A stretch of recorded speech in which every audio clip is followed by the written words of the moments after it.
পৃথিবীতে কত রকম পেশায় নিয়োজিত রয়েছে মানুষ। দাগে কিংবা মাঠে উন্মুক্তভাবে কিছু মানুষ শোর চড়িয়ে থাকেন। সেই সব মানুষগুলো যাযাবরের মতো জীবনযাপন করে থাকেন। শীত কিংবা গরম, রোদ কিংবা বৃষ্টি কিংবা ঝড়ের ভিতরেই তারা তাঁবু টানিয়ে চড়া ক্ষেতের ভিতরে তারা জীবনযাপন করে থাকেন। এই শোরের পাশাপাশি তারা রাত্রি যাপনও করেন। আজকে সেসব যাযাবর মানুষের গল্প নিয়ে হাজির হয়েছি আপনাদের মাঝে। আশা করি ভিডিওটি না টেনে সম্পূর্ণ দেখার চেষ্টা করবেন। এই যে আপনারা এই মাঠের ভিতরে শোর চড়াচ্ছেন, এই শোরের এগুলো তো শোরই বলা হয়। হ্যাঁ, শুকুর বলা হয়, শকুর বলা হয়, শোর বলা হয়।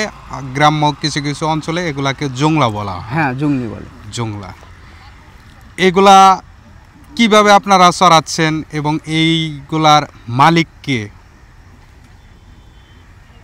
এখানে কি কোনো মালিক আছে? হ্যাঁ, আছে। মানে এগুলা কি আপনাদেরই? না, আমরা কর্মচারী কাজ করি। কর্মচারী বেতনভুক্ত কাজ করেন? হ্যাঁ, বেতনভুক্ত। তাতে আপনাদের স্যালারি কেমন? আমাদের স্যালারি মাসে আমার বেতন হচ্ছে 13,000 টাকা, খাওয়ান দেয় মাসে 3,000 টাকা। এগুলা কোন জায়গায় থেকে কোন জায়গা পর্যন্ত আপনাদের এরিয়া? আমাদের এরিয়া আপনার হচ্ছে যমুনা থেকে টাঙ্গাইলের ভিতরে, মানে টাঙ্গাইল ডিস্ট্রিক্টের ভিতরে? হ্যাঁ, টাঙ্গাইল ডিস্ট্রিক্ট ভিতরে।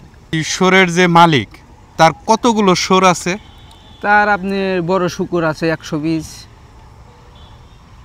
100 পিস বড় শুকুরি আছে। হ্যাঁ। তাতে কয় দলে বিভক্ত করে দেওয়া হয়েছে?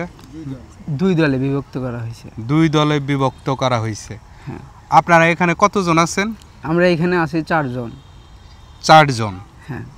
তাতে এই যে প্রত্যেকটা শোরের বাচ্চা দেখা যাচ্ছে ছোট ছোট বাচ্চা, এগুলা কি এই ইদানিং প্রসব করছে? হ্যাঁ, হ্যাঁ, ইদারিং এই আপনি সপ্তাহখানিক 10-15 দিন হবে এগুলো বাচ্চা হয়েছে।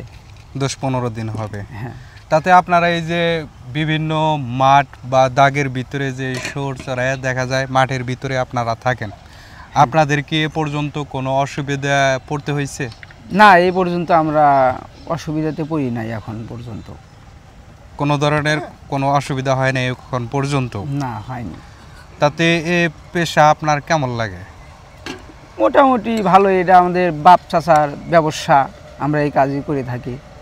আপনারা কি এই যে শোরের মাংস খান? হ্যাঁ, আমরা খাই এগুলো, যেহেতু পালি খাইও। খান? হ্যাঁ।